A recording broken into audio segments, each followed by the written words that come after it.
ओम सहनावतु सहनौ भुनक्तु सह वीर्यङ्करवावहै तेजस्विनावधीतमस्तु मा विद्विषावहै।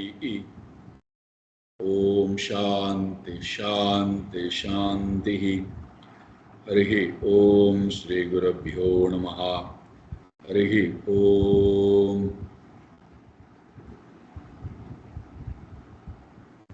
सच्चिदानन्दरूपाय विश्वोत्पत्त्यादिहेतवे तापत्रयविनाशाय श्रीकृष्णाय वयं नमः।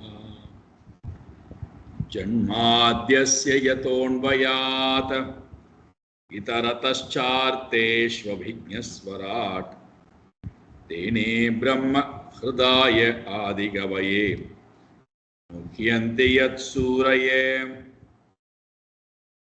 तेजो वारिमृदां यथा विनिमयो यत्र त्रिसर्गो मृषा धाम्ना स्वेन सदा निरस्तकुहकं सत्यं परं धीमहि।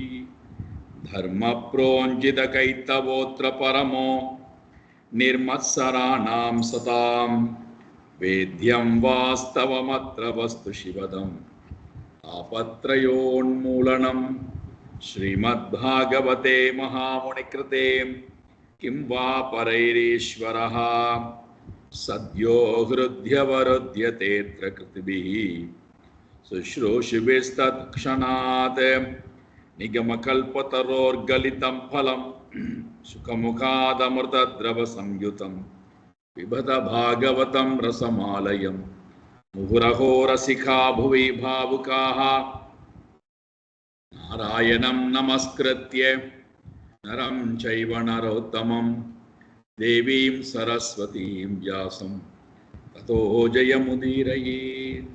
देवीं सरस्वतीं व्यासं ततो जयमुदीरयेत्।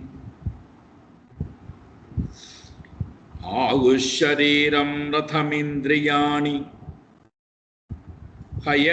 हयानभीषून्मन इन्द्रियेषु वर्त्मानि मात्रादिशनां च सूत्रं सत्वं बृहद्बन्धुरमीश सृष्टम्।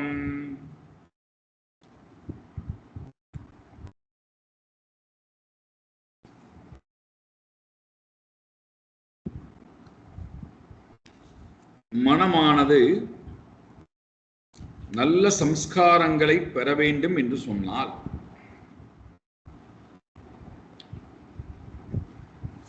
அதற்கு நாம் எது எதையெல்லாம் எனக்கு என்னிடத்திலே தடையாக இருக்கிறதோ அதற்கு நேர் விரோதமான நல்ல பண்புகளை வளர்த்துக் கொள்ளுதல். அதன் மூலமாக மனமானது ஜெயிக்கப்படுகிறது நல்ல பண்புகளினால்.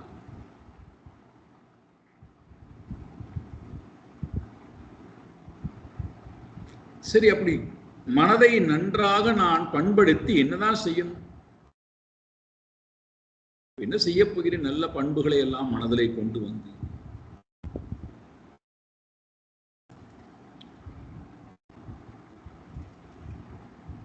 நல்ல மனதை நல்ல பண்புகளினால் நிரப்புதல் என்பது ஒரு படி என்றால் அதோடையே நின்றுவிட்டால் அதனால் என்ன பிரயோஜனம்? அந்த நல்ல பண்புகள் கொண்ட மனதை நான் யாரிடத்திலே கொண்டு போய் வைக்க வேண்டும்? அதுதான் இங்கே சொல்லப்படுகிறது. ரொம்ப அழகான உபனிஷத்தை நமக்கு ஞாபகப்படுத்துகிறார். ஒரு அழகான கற்பனையை எடுத்துக்கிறார். என்ன கற்பனை? ஒரு ரதத்துக்குள்ளே இருக்கக்கூடிய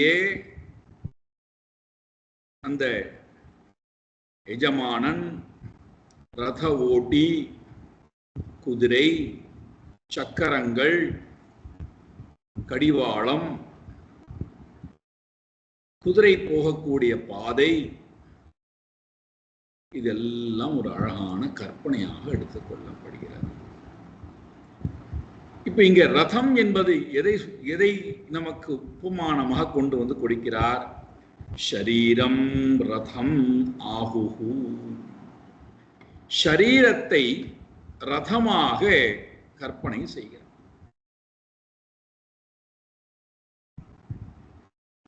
சரி. இந்திரியாணி ஹயஹா. இந்திரியாணி ஹயான். இந்திரியங்கள் குதிரைகளாக இருக்கின்றன.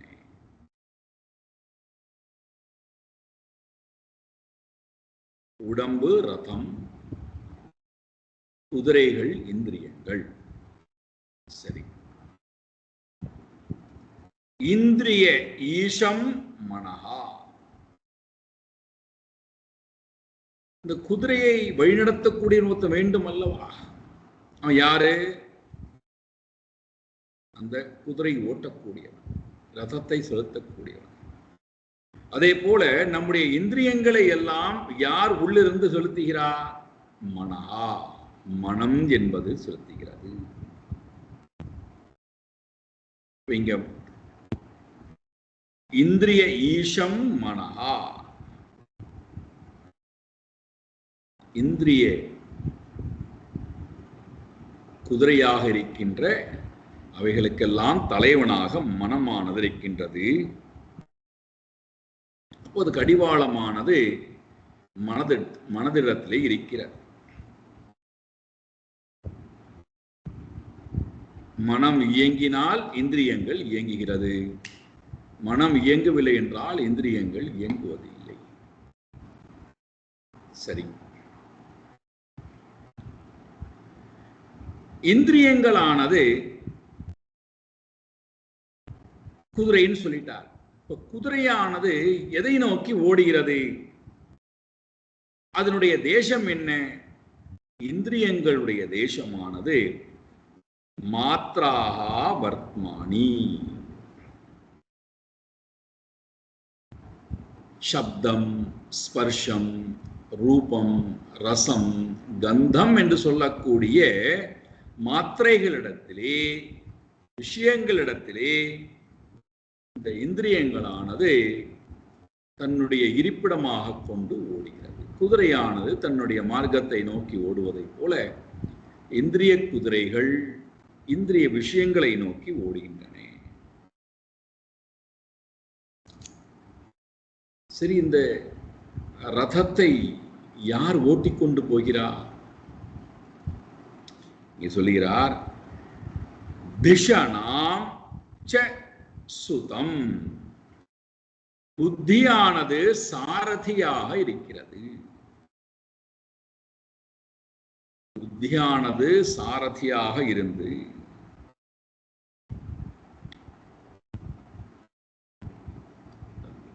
குதிரையையும் ரதத்தையும் விஷயங்களை நோக்கி இழுத்துக் கொண்டு போகிறது. சரி. சத்வம் பிருகத் பந்தூரம் ஈஷஹா சிருஷ்டம் ஆகுஹு. இது எல்லாவற்றையும் கட்டுவது யாரு?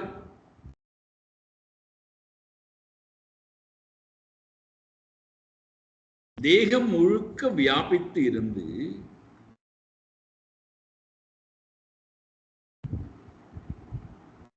இதெல்லாவற்றையும் கட்டுவது யாரு? எல்லாவற்றையும் உள்ளிருந்து இயக்குபவர் யாரு? ஈச சிருஷ்டம் ஆகுஹு. ஈஷஹா பரமாத்மாவானவர் இது எல்லாவற்றையும் உள்ளே இருந்து ஒழுங்குபடுத்தி ஒன்று இணைத்து எல்லாவற்றையும் இயக்கக்கூடியவராய் இருக்கிறார்.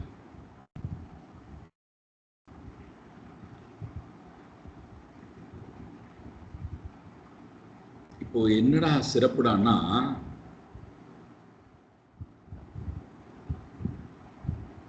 இந்திரியங்கள் இருக்கிறது, கடிவாளம் இருக்கிறது, மனது, புத்தின்னு ஒன்று சாரதி இருக்கிறார். இது எல்லாவற்றையும் இயக்கக்கூடிய ஈஸ்வரன் இருக்கிறான்.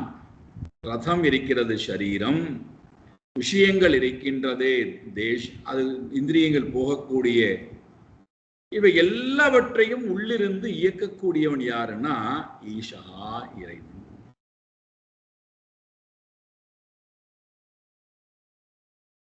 இப்போ இந்த இறைவனை நோக்கித்தானே இதெல்லாம் போகணும், இயக்கக்கூடியரை நோக்கித்தானே இதெல்லாம் போகணும். ஆனால் இவைகள் எல்லாவற்றினுடைய பார்வையும் எங்க இருக்கு? விஷயங்களை நோக்கியே இருக்கிறது.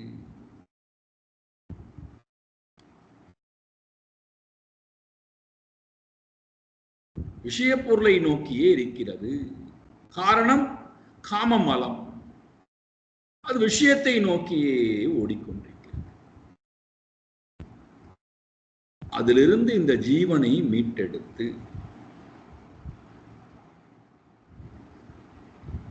தன்னுடைய இலக்கை நோக்கி போக வைக்க வேண்டிய வேலையை இந்த ஜீவன் செய்தானே, ஆனால் அதுதான் இவன் இந்த வாழ்க்கையிலே பிறவி எடுத்ததனுடைய பயன். என்ன செய்யணுமாம்? அதை அடுத்த பாடல சொல்றார் பாருங்கள். அக்ஷம் தச பிராணமதர்ம தர்மௌ சக்ரேபிமானம் ரதினம் ச ஜீவம் தனுர்ஹிதஸ்ய பிரணவம் படந்தி ஷரம் து ஜீவம் பரமேவ லக்ஷ்யம்.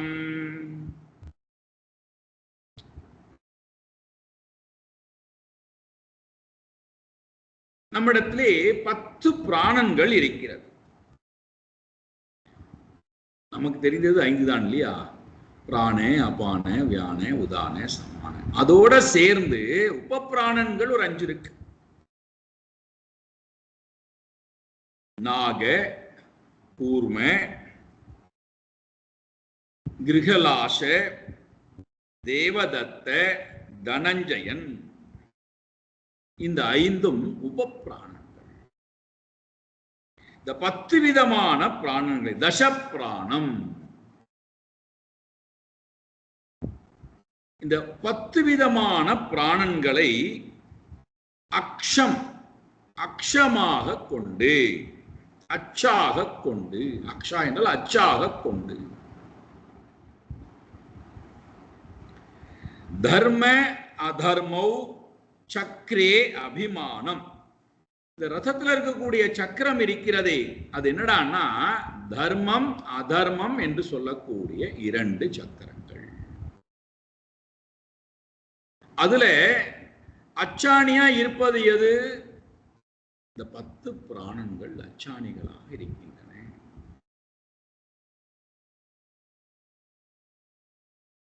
இரண்டு சக்கரம், ஒன்று தர்மம், மற்றொன்று அதர்மம்.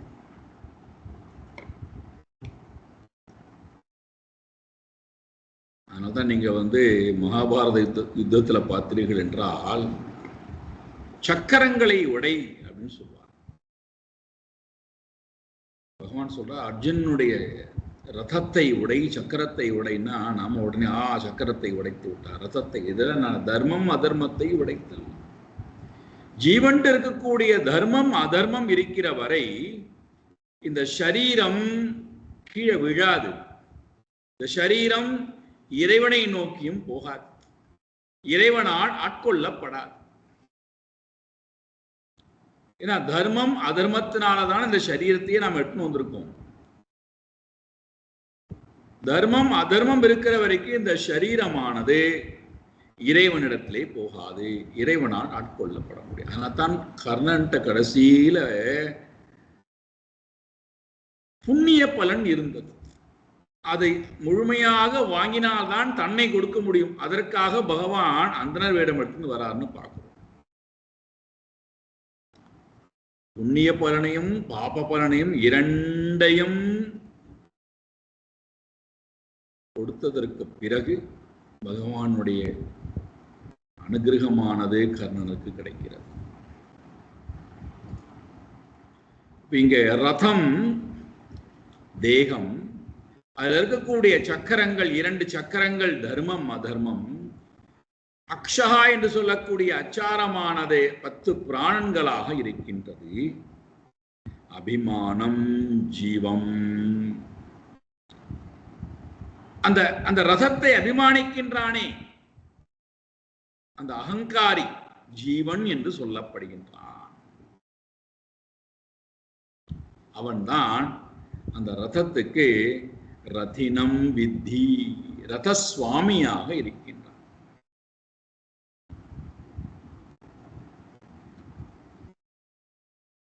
ரதசுவாமி சரீரத்தை அபிமானித்துக் கொண்டிருக்கக்கூடிய ஜீவாத்மா, நாம தான் வேற யாரு? இப்ப இந்த ஜீவன் யாருக்கு சொந்தமானவன்? இந்த ஜீவனுடைய உண்மையான ஆர்ஜின் என்ன? ஏன்னா நம்ம எல்லாத்துக்கும் ஒரு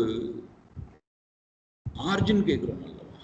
எங்கிருந்து வந்தது, எதிடத்திலிருந்து வந்ததுன்னு கேட்கிறோம் அல்லவா? நமக்கு ஆர்ஜின் யாரு?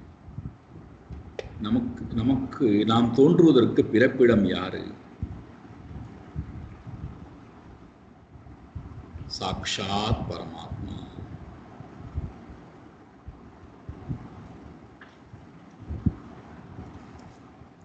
நம்முடைய சொரூபமும் பரமாத்மாவுடைய சொரூபமும் வேறு வேறு அல்ல.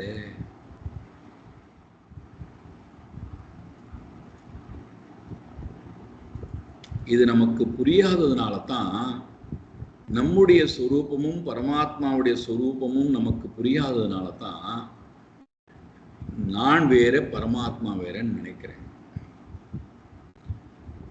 நினைக்கிறதோடு மட்டுமல்லாமல் என்னை பரமாத்மாவிடத்திலிருந்து விலக்கியே வைத்திருக்கிறேன். அவரை அடைய வேண்டும் என்கின்ற எண்ணமே வருவது இல்லை.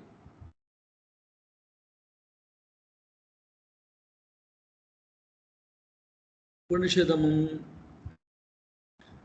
வேதமும் நமக்கு என்ன உதவிக்கு வருகின்றது என்றால், உன்னுடைய சொரூபம் இறைவனுடைய சொரூபத்தை விட்டு வேறானவை அல்ல.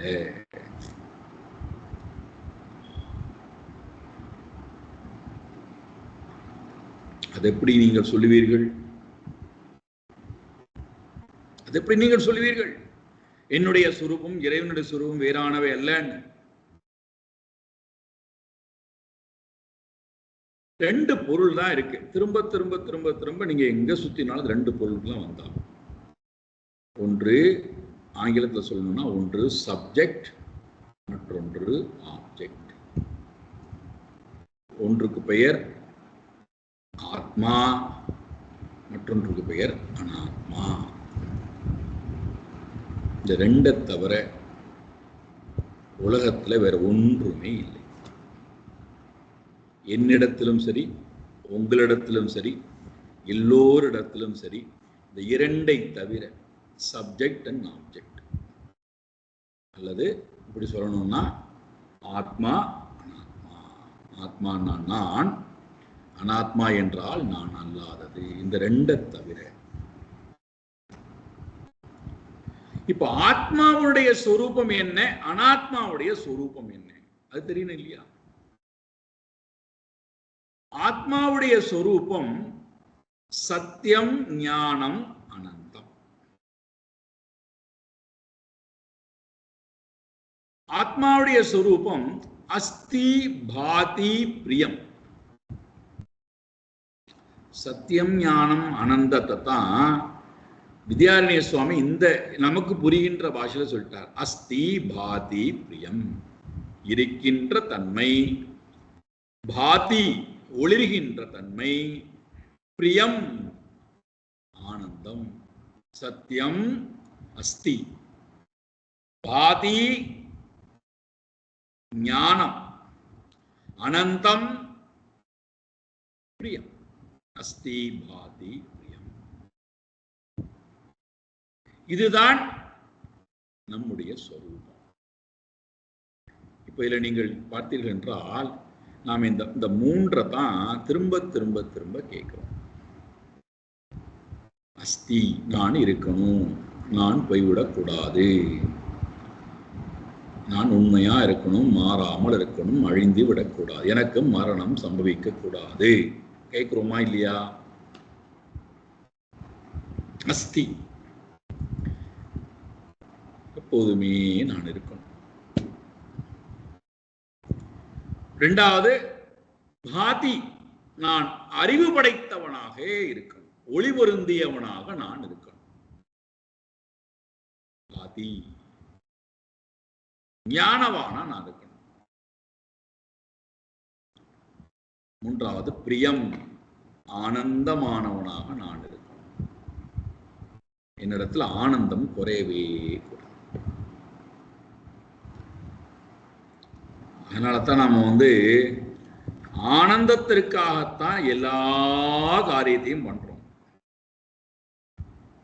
நாம நினைச்சுக்கிறோம் மற்றவர்களுடைய ஆனந்தத்துக்காக இல்லை, என்னுடைய சொரூபம் ஆனந்தம். அப்ப என்ன பண்றோம்? என்னுடைய சொரூபம் ஆனந்தம்னு வரும்போது அது அந்த ஆனந்தத்தை நாம நம்முடைய சுபாவத்துக்கு ஏற்ப அந்த ஆனந்தத்தை வெளிப்படுத்துறோம், அவ்வளவுதான். நம்முடைய சுபாவத்துக்கு ஏற்ப அந்த ஆனந்தத்தை வெளிப்படுத்தும் போது அது ஒருத்தருக்கு மன வருத்தத்தை கொடுக்கிறது, அல்லது ஒருத்தருக்கு அந்த ஆனந்தமானது அதிருப்தியை கொடுக்கிறது, அல்லது அந்த ஆனந்தமான துன்பத்தை கொடுக்கிறது, அல்லது அந்த ஆனந்தமானது போதும் என்று சொல்லக்கூடிய எண்ணத்தை கொடுப்பதில்லை, அல்லது ஒரு சிலருக்கு அந்த ஆனந்தமே ரொம்ப போதுமானதாக இருக்கிறது. இதெல்லாம் சுபாவத்தின் அடிப்படையிலே இந்த ஆனந்தம் வெளிப்படும் போது எப்படி பார்த்தாலும் என்னுடைய சொரூபம் பிரியம், ஆனந்தம். அப்ப நம்முடைய அறிவுத்தன்மைக்கு ஏற்ப, மனதனுடைய பண்பாட்டுக்கு ஏற்ப, மனதனுடைய உயர்வுக்கு ஏற்ப என்னுடைய ஆனந்தமானது பரிணாமம் அடைகிறது. நீங்க எப்படி பார்த்தாலும் கடைசியில் எங்க வரும்? எனக்கு என்ன வேணும்டான்னா ஆனந்தம். இது என்னுடைய சொரூபம். இதை நோக்கித்தானே எல்லாரும் பிரயாணம் பண்றோம். ஆனா எங்க உட்கார்ந்து பிரயாணம் பண்றோம்? ஸ்வபாவத்துல உட்கார்ந்து கொண்டு சொரூப ஆனந்தத்தை தேடுறோம். அங்கதான் குழப்பமே வருகிறது.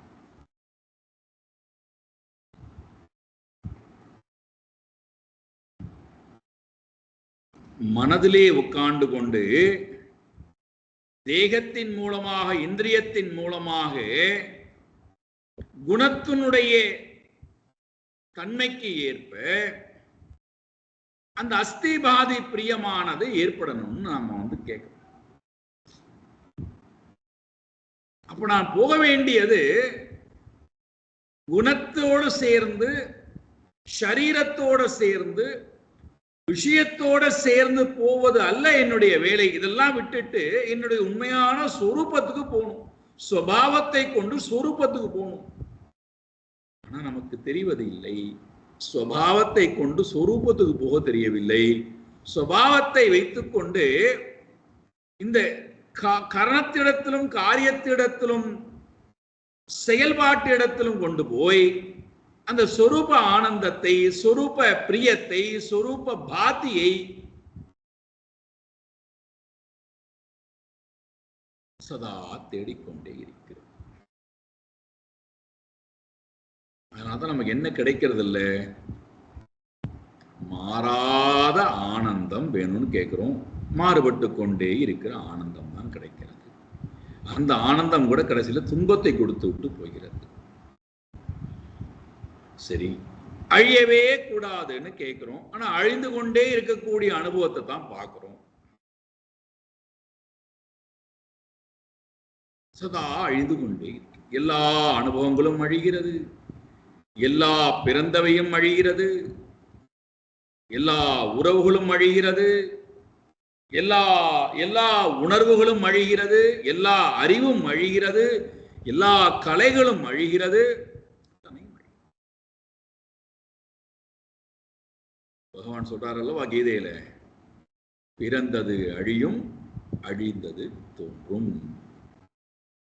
ஜாதஸ்ய ஹி த்ருவோ மிருத்யுஹு த்ருவம் ஜன்ம மிருதஸ்ய ச தஸ்மாத் அபரிஹாரே அர்த்தே நத்வம் சோசித்தும் அர்ஹசி. சரி, அப்போ ஸ்வபாவத்திலிருந்து நான் சொரூபத்துக்கு போகாம ஸ்வபாவத்திலிருந்து நான் மீண்டும் மீண்டும் ஸ்வபாவம் காட்டக்கூடிய உலகத்திட்ட போனா அது எனக்கு என்ன கொடுக்காது? சொரூப ஆனந்தத்தை கொடுக்காது, அஸ்தி பாதி பிரியத்தை கொடுக்காது. இப்போ சுபாவம் சொல்லுகிறீர்களே, இந்த சுபாவத்தினுடைய சொரூபம் என்ன? நாம ரூபம், மித்யா ஸ்வரூபம், ஜகத் ஸ்வரூபம். அஸ்தி பாதி பிரியம் என்பது ஸ்வரூபத்தினுடைய ஸ்வரூபம், நாம ரூபம் என்பது ஜகத் ஸ்வரூபம், மித்யா ஜகத்தினுடைய ஸ்வரூபம். இப்ப இந்த நாமத்தையும் ரூபத்தையும் நீங்கள் நீக்கி விடுங்கள். யார் இருக்கா? எல்லாத்திலையும் இருக்கக்கூடிய நாமத்தையும் ரூபத்தையும் எடுத்துட்டா போதும். நாம ரூப கிரியா இந்த மூன்றையும் நீக்கிட்டா யார் இருப்பாங்க அங்க?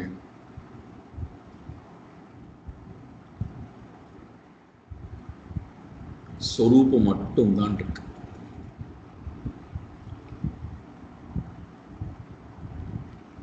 எப்போ நாம ரூபத்துடன் சொரூபத்தை பார்க்கிறோமோ அப்போ ஸ்வபாவமானது அங்கே சொரூபத்திடத்திலே ஏற்றி வைக்கப்படுகிறது.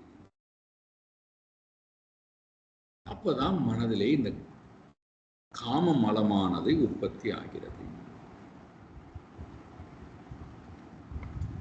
இப்ப இந்த மனதை, எந்த மனதை?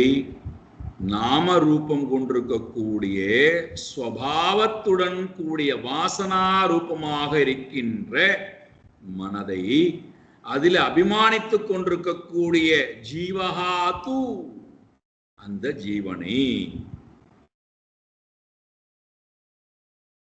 நான் என்ன பண்ணணும்? முன்னாடி சொல்லப்பட்ட எல்லா நல்ல பண்புகளின் மூலமாக முதல்ல அவனை ஜீவனா மாத்தணும். 3 குண வாசனைகளிடத்திலிருந்து அவனை சுத்தப்படுத்தி மலினம் இல்லாத தூய்மையான மனம் உடையவனாக முதல்ல அவன் ஆக்கணும். அந்த மனம்தான் இலக்கை நோக்கி போவதற்கு உண்டான மனம். அந்த மனம் தூய்மையாக இல்லாமல், ஒருங்கப்பட்ட தன்மையுடன் இல்லாமல், பலம் பொருந்திய தன்மையுடன் இல்லாமல், கூர்மையான இலக்கை நோக்கி போகக்கூடிய வலிமை படைத்த மனம் இல்லாமல், அழுக்குடன் கூடிய பலகீனமான மனம் இருந்தால் அந்த மனதால் இலக்கை அடைதல் என்பது கடினமே.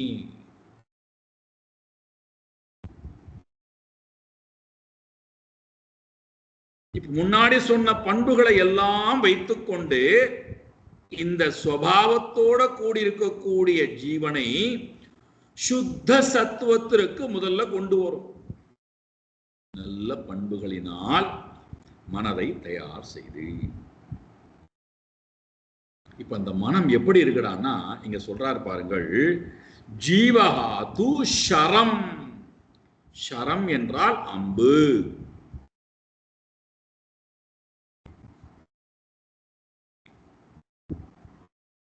நீங்கள் எல்லாரும் அம்பை பார்த்தவர்கள். அம்பு எப்படி இருக்கும் எல்லாருக்கும் தெரியும். அதை போன்று நம்முடைய மனமும் கூர்மையானதாக இருத்தல், குவிந்து இருத்தல், மெல்லிதாக இருத்தல், பலம் பொருந்தியதாக இருத்தல், கோணல் இல்லாமல் வளைவு இல்லாமல் இருத்தல், துருபிடிக்காமல் இருத்தல், பலம் பொருந்திய அம்பாக இருத்தல்.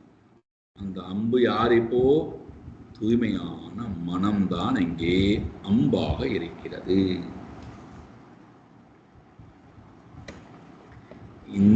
இந்த நிலைக்கு வருவதற்கு நாம் இவ்வளவு பிரயத்தனப்பட வேண்டியிருக்கிறதே. நாம் தூய்மை இல்லாத மனதை வைத்துக்கொண்டு, பலகீனமான மனதை வைத்துக்கொண்டு இலக்கை நோக்கி போனால் என்ன நடக்கும்? இந்த விளையாட்டுல விதவிதமான விளையாட்டு. அதுல ஒரு விளையாட்டு டென்னிஸ்.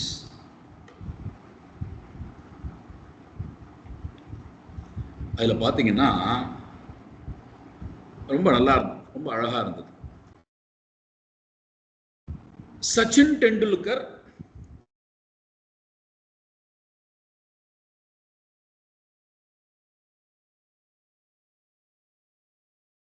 பேட்டிங்ல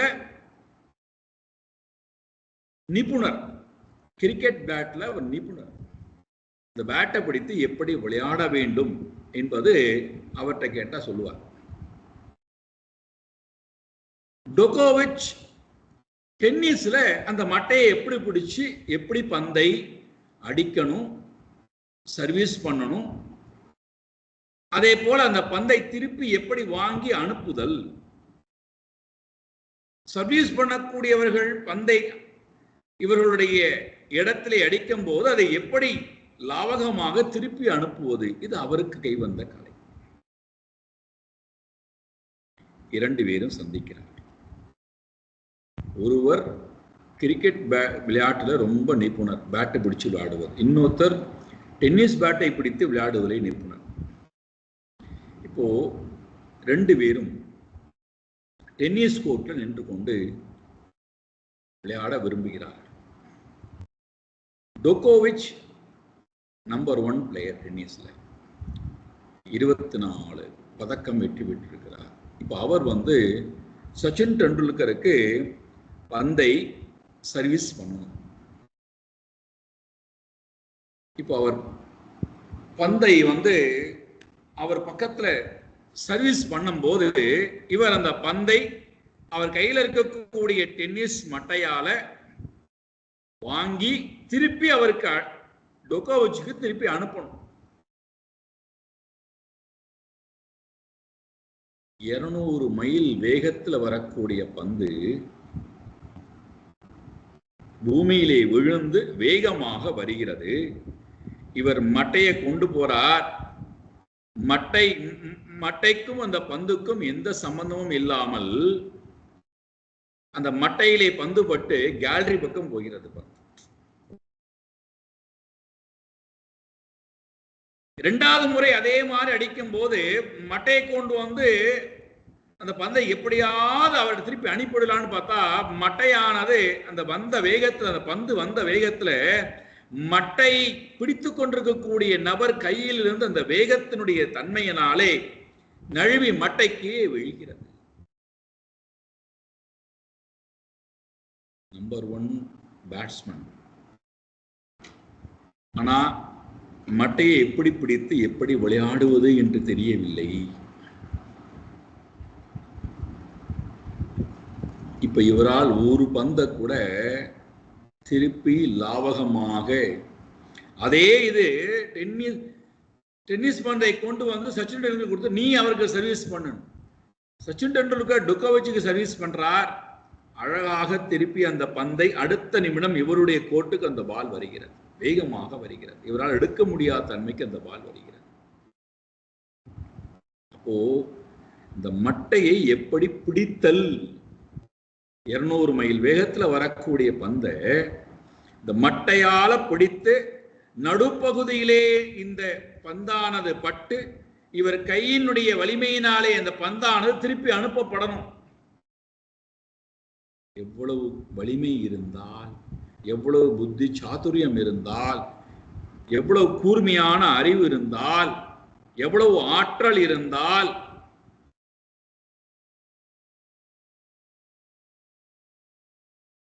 ஒரு சாதாரண விளையாட்டிற்கே இவ்வளவு இலக்குகள் தேவைப்படுகிறது, இவ்வளவு வலிமை தேவைப்படுகிறதே. மனம் நம்ம இடத்திலே கொடுக்கப்பட்டிருக்கக்கூடிய ஒரு பெரிய கருவி, தூய்மையான கருவி, பலம் பொருந்திய கருவி. அந்த மனதை நான் இலக்கை நோக்கி செலுத்த வேண்டும் என்று சொன்னால் எவ்வளவு பலம் பொருந்திய மனமாக இருக்க வேண்டும், எவ்வளவு கூர்மையான மனம் படைத்ததாக இருக்க வேண்டும், எவ்வளவு ஆற்றல் கொண்ட மனமாக இருக்க வேண்டும், எவ்வளவு ஒருமுகப்பட்ட மனமாக இருக்க வேண்டும்.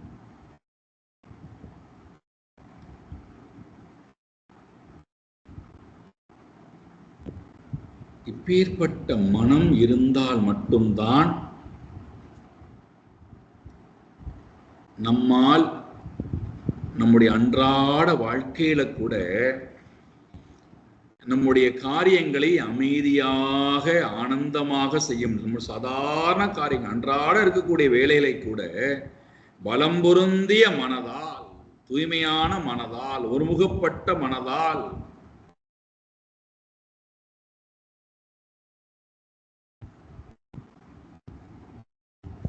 சாதாரண வாழ்க்கைக்கு இப்படி என்றால் இலக்காக இருக்கக்கூடிய சச்சித் ஆனந்தம் என்று சொல்லக்கூடிய என்னுடைய சொரூபத்தை இந்த மனம் போய் அடையணும்னா அது எவ்வளவு பெரிய ஒரு வேலை.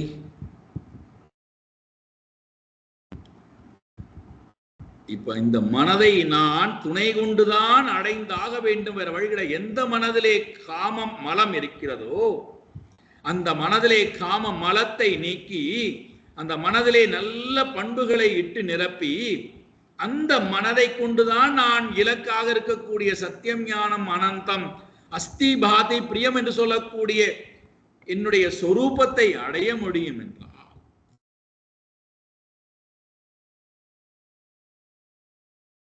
ரத சுவாமியாக இருக்கக்கூடிய ஜீவாத்மா அந்த மனதை தயார்படுத்த எல்லா சாதனங்களின் மூலமாகவும் இந்த மனதை தயார் செய்தல்.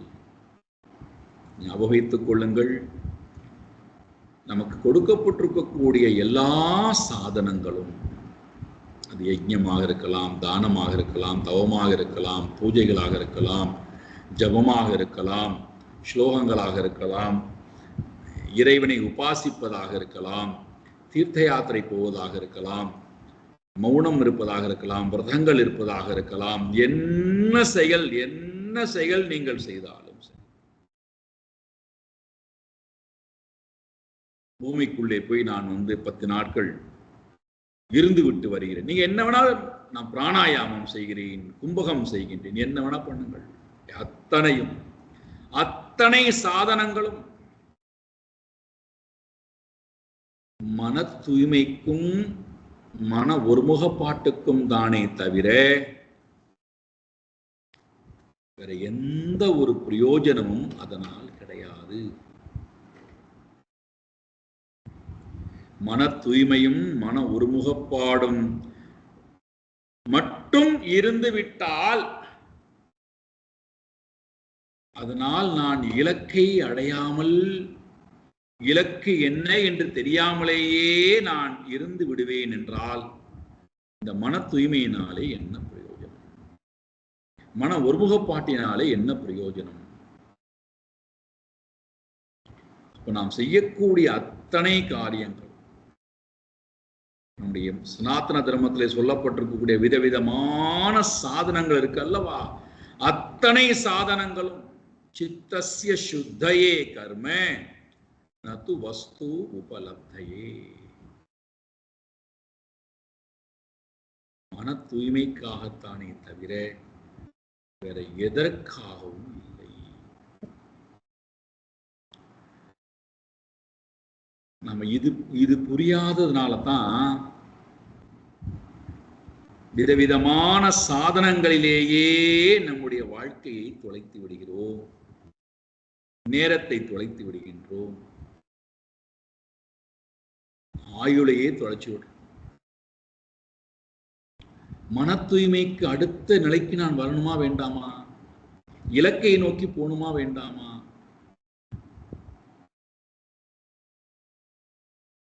இங்க சொல்லுகிறார். இப்பொழுது மனம் தயார். மனதை அபிமானித்துக் கொண்டிருக்கக்கூடிய ஜீவன் சுத்தமான மனம் படைத்தவனாக இருக்கிறான்.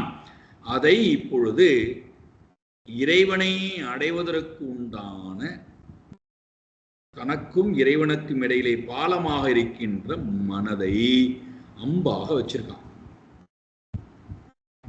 எனக்கும் இறைவனுக்கும் இடையிலே எங்களை கொண்டு சேர்ப்பது யார் என்று கேட்டால் நம்ம ஒவ்வொருத்தருடைய மனம்தானே தவிர வேற யாரும் அல்ல, வேற எதுவும் அல்ல. வேற எதுவும் நம்மை கொண்டு சேர்க்காது. ஏன்னா உபனிஷத்து ரொம்ப தெளிவா சொல்லி எடுத்த.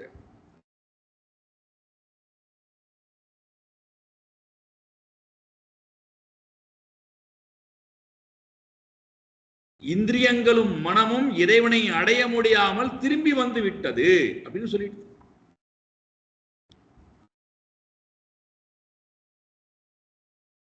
அதனால நாம் செய்யக்கூடிய சாதனங்கள் எல்லாம் மனதை தயார்படுத்தத்தானே தவிர அந்த மனம் இறைவனிடத்திலே போகாமல் வெறும் சாதனத்தையே நான் கட்டி தொங்கிக் கொண்டே இருப்பேன், பிடித்து அழுது கொண்டே இருப்பேன், மனதை இறைவன்கிட்ட கொண்டே போக மாட்டேன் அப்படின்னா அந்த சாதனங்களும் பிரயோஜனமற்றது, அந்த மனமும் பிரயோஜனமற்றது.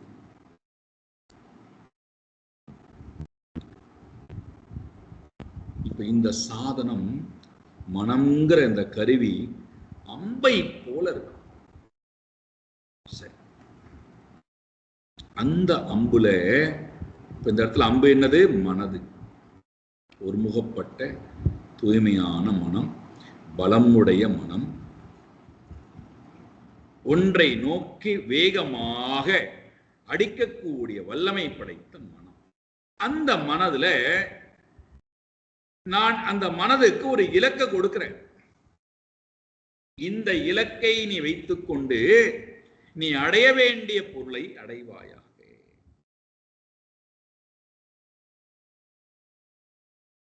மனதுக்கு இப்ப நான் என்ன பண்றேன்? ஷரம் மனது, அதுல பிரணவம் பிரணவம் தஸ்ய தனுஹு. மனதை எதோடு பூட்ட வேண்டும் அல்லவா? மனது எங்கே இழுத்து விடப்படும்? தனுகு, வில். வில்லு இருந்தால்தான் அம்பு பூட்டப்படும். தனுகு என்று சொல்லக்கூடிய பிரணவத்தை வில்லாக கொண்டு அதிலே இந்த மனதை பூட்டி, மனம் தயார், அம்பு தயார். அந்த அம்பானது ஓம்காரத்துடன் வில்லுடன் இணைந்திருக்கிறது.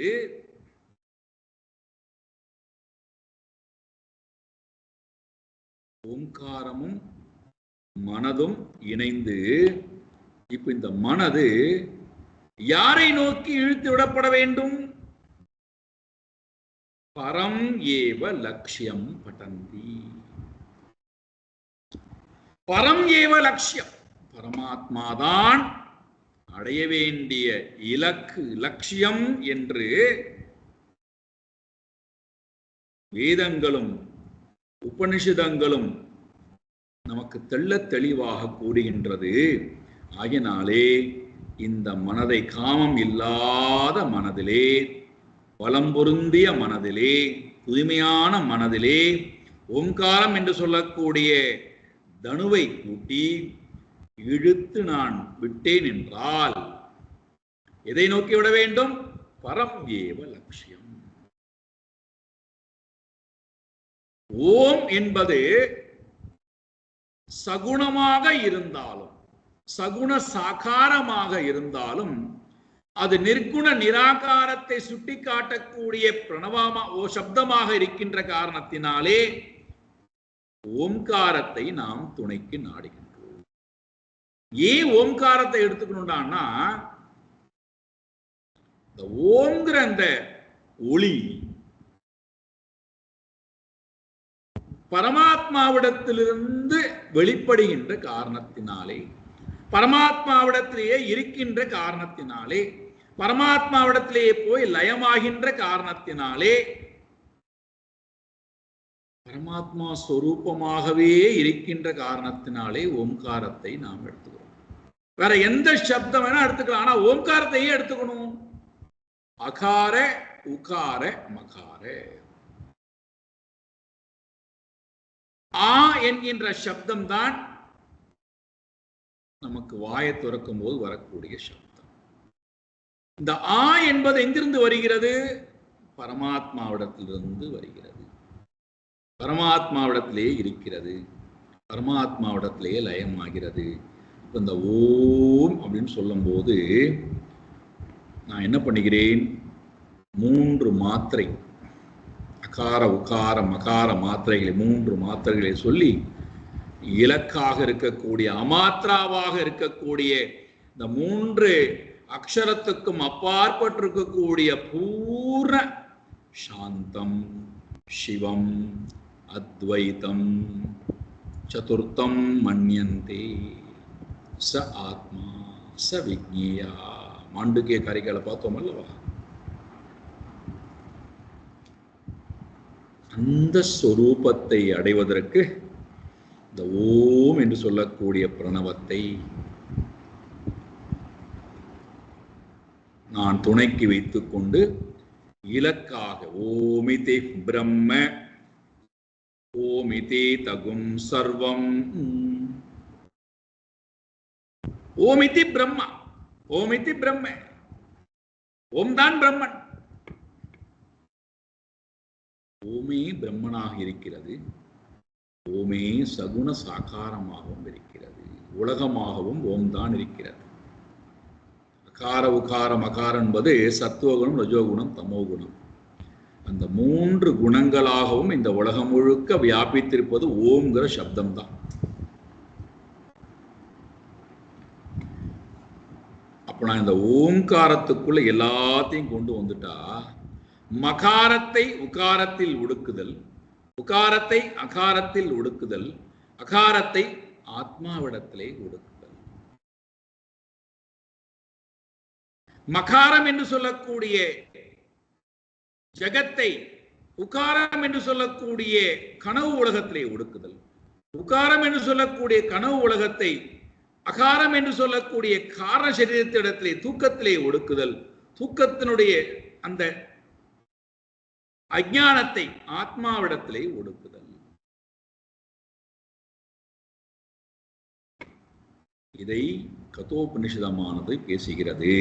இந்த முறையிலே நான் இந்த ஜீவனை தன்னுடைய சொரூபமாக இருக்கின்ற அஸ்தி பாதி பிரியம், சத்தியம் ஞானம் ஆனந்தம் என்று சொல்லக்கூடிய அந்த ஆத்மாவிடத்திலே கொண்டு போய் இலட்சியமாக கொண்டு இந்த மனதால் குறிபார்த்து அடித்தல். அவ்வாறு அடிக்கும் போது இந்த மனம் அவ்வளவு சுலபத்துல நம்ம அடிக்க விட்டுருமான்னு, அது என்னென்னலாம் மனதுல நமக்கு இடையூறுகள் செய்யுமோ அத்தனை இடையூறுகளையும் தூக்கி எறிதல். என்னெல்லாம் இடையூறு வருமா, என்னெல்லாம் அந்தராயம் தடைகள் வருமா? ராகோ த்வேஷஸ்ச லோபஸ்ச சோகமோகௌ பயம் மதஹ மானோ மானோவமானோ சூயாச்ச மாயா ஹிம்சா ச மத்சரஹ ரஜப்ரமாதக்ஷு நித்ராஹ சத்ரவத்ஸ்வேவ மாதயஹ ரஜஸ்தம பிரகிருதயஹ சத்வ பிரகிருதயஹ க்வசித். எல்லாத்தையும் சொல்லிட்டார். என்னென்னலாம் நம்மகிட்ட நம்முடைய மனதுல தடையா இருக்கோ எல்லாத்தையும் சொல்லிட்டார்.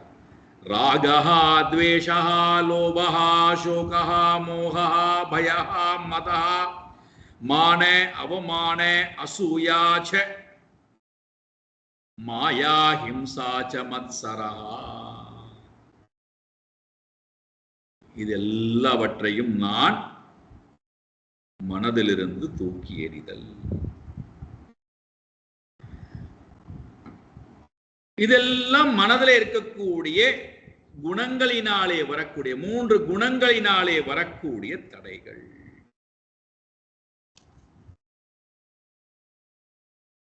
இருந்துட்டு போட்டுவேன். இப்ப அதனால உங்களுக்கு என்ன வந்தது? நாங்க இதோடையே வாழ்ந்துட்டு போறோம்.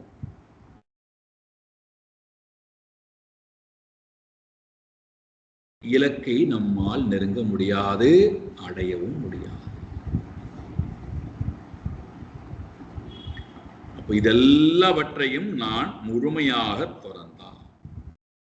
அதே போல ரஜஹா, பிரமாத, சுது, நித்ரா, சத்ரவஹா து ஏவ ஆதயஹா ரஜஸ்தமஹா பிரகிருதயஹ சத்வ பிரகிருதயஹ க்வசித்.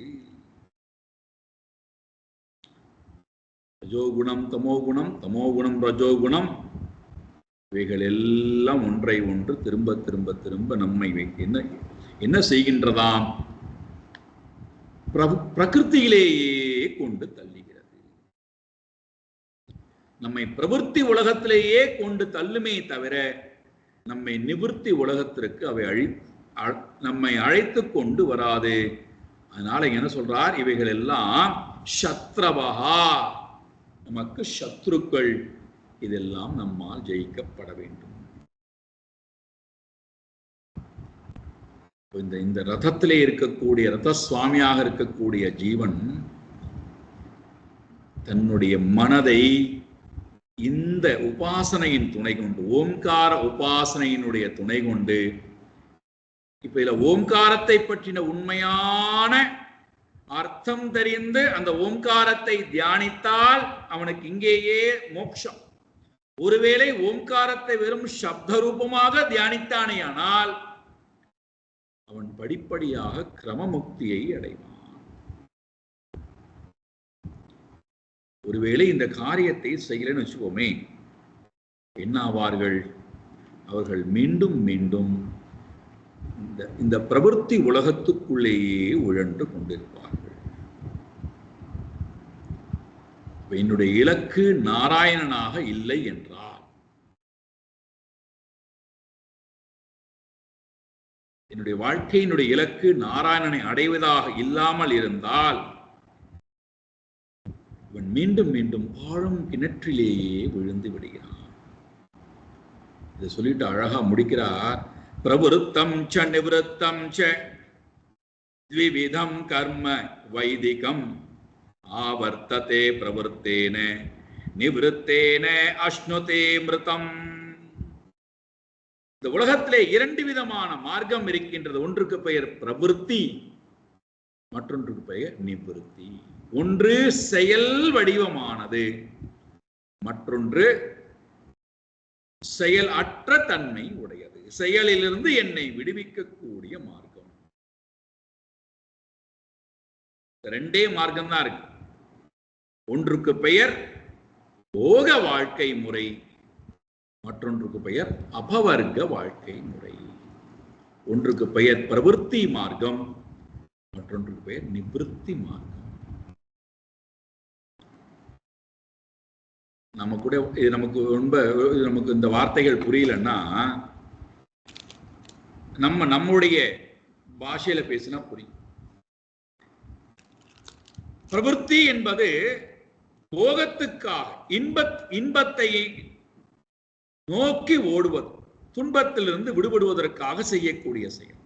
எனக்கு துன்பெல்லாம் போயிரட்டும், கஷ்டமெல்லாம் போயிரட்டும், அதற்காக நான் இந்த கர்மத்தை பண்றேன் அந்த கர்மத்தை பண்றேன்னு தொடர்ந்து ஓடிக்கொண்டே இருக்கிறோம் அல்லவா? துக்க நிவೃತ್ತಿ, சுக பிராப்தின்னு ஓடிண்டே இருக்கோம் அல்லவா? அது பிரவೃತ್ತಿ. அது ஓயறதே இல்லை. துக்கம் போய்விட்டதா, சந்தோஷம் அடைந்து விட்டாயா அப்படின்னு கேட்டா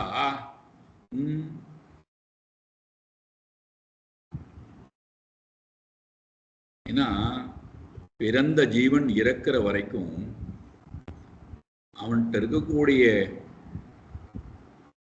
கர்ம வினைகள் அவனுக்கு திரும்ப திரும்ப இது கொண்டு வந்து கொடுத்துட்டே இருக்கும். நேற்றைக்கு ஒரு விதமான அனுபவம் இருந்தது, அதற்காக ஒரு காரியத்தை பண்ண. இன்றைக்கு ஒரு விதமான அனுபவம் இருக்கு, அதற்காக காரியத்தை பண்ண.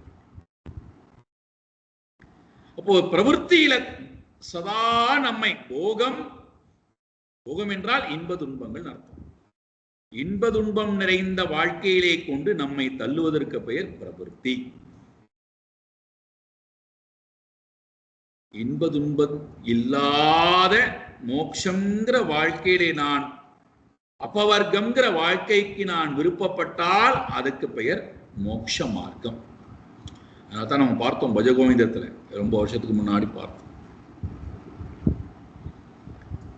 பிராணாயாமம் பிரத்யாஹாரம் நித்யாநித்ய விவேக விசாரம் ஜாப்ய சமேத சமாதி விதானம் பூர்வவதானம் மகதவதாதானம் குரு சரணாம்புஜ நிர்பர பக்தா சம்சாராத் அச்சிராத் பவ முக்தா சேந்திரிய மானச நியமா தேவம் ரக்ஷசி நிஜ ஹிருதயஸ்தம் தேவம். இல்ல நீங்க பார்த்தீர்கள் என்றால் தர்ம அதர்ம இந்த இரண்டுக்கு அப்பாற்பட்ட ஒரு வாழ்க்கை முறை, அதுதான் நிவிருத்தி வாழ்க்கை முறை. இதுல பிரவൃத்தி வாழ்க்கை முறையிலேயே நான் இருப்பேன், ஆனா எனக்கு நிவிருத்தி சுகம் வேணும் அப்படின்னு கேட்டா சாஸ்திரம் சொல்லுகிறது, பிரவൃத்தி மார்க்கத்திலேயே நீ இருந்து கொண்டு விட்டு வேதத்தில் சொல்லப்பட்டிருக்கக்கூடிய நித்திய கர்மங்கள், நிமித்த கர்மங்கள், காமிய கர்மங்கள், அது நிறைய வார்த்தையெல்லாம் போடு, தர்மம் அது இது சொல்றோம் அல்லவா, இதையெல்லாம் செய்து கொண்டிருப்பதனாலே நான் பஞ்ச யஜ்ஞம் ஒழுங்கா பண்ணுகிறேன், பூத யஜ்ஞம் பண்ணுகின்றேன், அந்த தானம் கொடுக்கிறேன், இந்த தவம் ஏற்றுகிறேன், நான் அந்த உபாசனை பண்ணுகிறேன், இப்படி பிரவൃத்தியிலேயே நான் உழன்று கொண்டே இருப்பேன். ஆனா எனக்கு நிவிருத்தி ஆனந்தம் கிடைக்கணும்னா உங்க உபனிஷதம் சொல்லுகிறது, பாகவதம் அதையே திருப்பி சொல்லுகிறது, இந்த நிவிருத்தி சுகம் என்பது கிடைக்காது, மாறாக பிரவೃத்தியினுடைய பலன் பிரவೃத்தேன ஆவர்த்தேத, பிரவೃத்தியினுடைய பலன் திரும்ப திரும்ப திரும்ப ஒருவனை ஆவர்த்தேத்த, புனரப்பி ஜனனம் புனரப்பி மரணம் என்கின்ற பிறப்பு இறப்பு என்று சொல்லக்கூடிய சக்கரத்திலேயே வைத்திருக்கும், அவனை அதிலிருந்து விடுவிக்காது. நிவிருத்திக்குள்ள வந்துட்டா அமிர்தம் அஷ்ணுதே நிவிருத்தேன தூ அமிர்தம் அஷ்ணுதே, அவன் இங்கேயே இப்பொழுதே அமிர்தம் என்று சொல்லக்கூடிய சாகா நிலையை அவன் அடைகின்றான். இந்த விஷயத்தை எல்லாம் சொல்லி தர்மருக்கு படிப்படியாக கிரகஸ்தாசிரமத்தில் இருக்கக்கூடிய நீ காம மலத்திலிருந்து கர்ம மலத்திலிருந்து அவித்யா மலத்தை நீ நீக்கிக் கொண்டு ஆத்மாவை அடைவதுதான் உன்னுடைய இலக்கப்பா, அதை அடைவதற்காக வந்திருக்கிறாய், அதையே அடையின்னு முடிக்கிறார். 7வது ஸ்கந்தமானது நிறைவு பெறுகிறது, நாமும் நிறைவு செய்கிறோம்.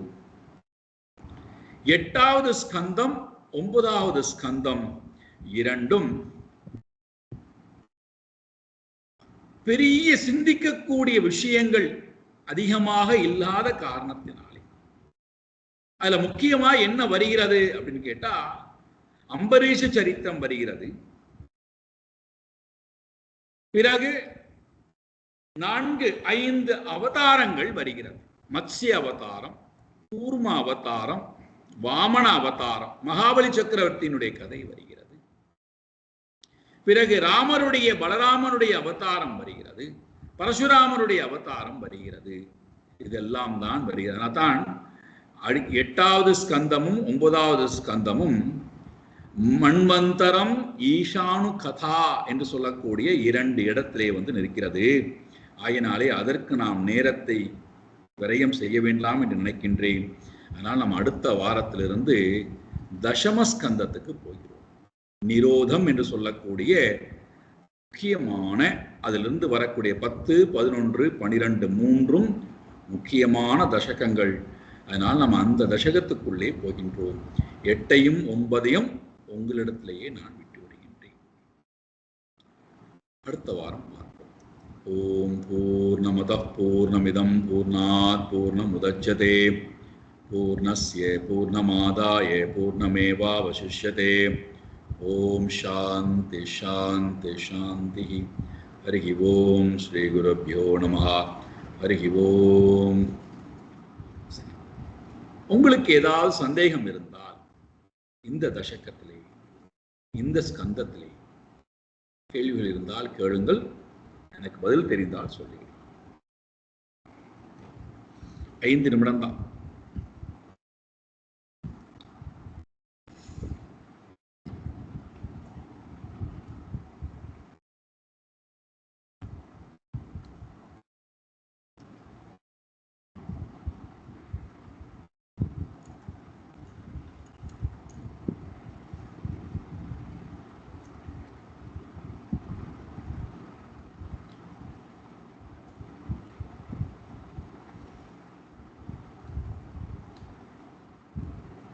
ஏதாவது கேள்விகள் இருந்தால் கேளுங்கள்.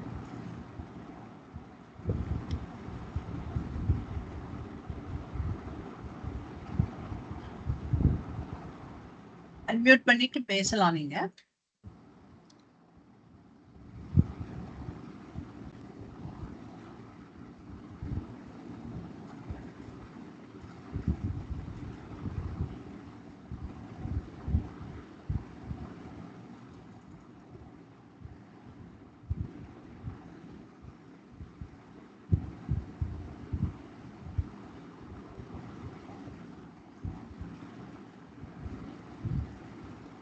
நன்றி. ஹரி ஓம். அடுத்த வாரம் பார்ப்போம்.